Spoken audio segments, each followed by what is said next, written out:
Hello, my friends. This video is divided into 3 parts. Don't worry, they are short.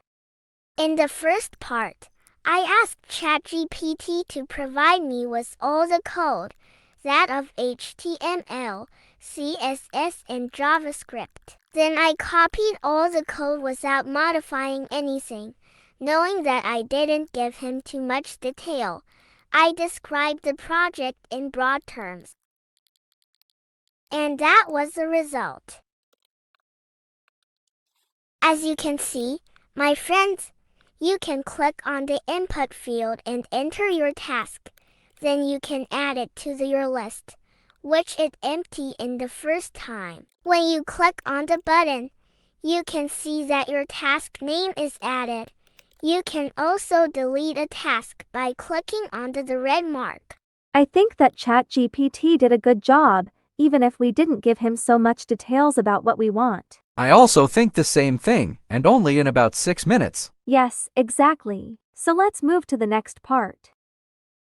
In the second part, I almost did the same thing, except that I tried to well describe the project to ChatGPT, saying, for example, that I want a TodoList project that allows me to add and update my tasks. And it gives me almost the same thing as before. Yes, exactly. It gives almost the same thing, except that we notice that there is right next to the name of the task a small mark. We will say that it is done or something like that. But I didn't like it. I agree with you, but I actually like the fact that we can cross the task out when it is done.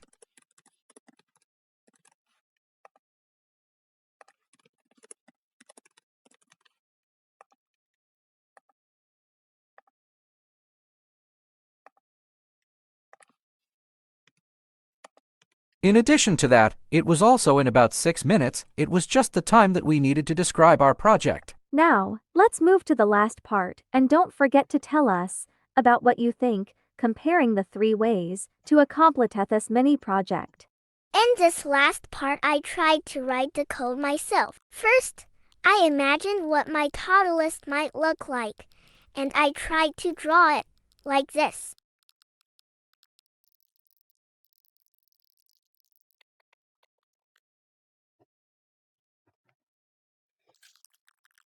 As you can see, I used a main div, which is the container of my TodoList that contains, of course, some titles, an input to enter the name of the task, and a button to add any new task. I also used a div which contains a table, where I could add my tasks one by one, in addition to a checkbox for each one of the tasks, and some icons to delete and update.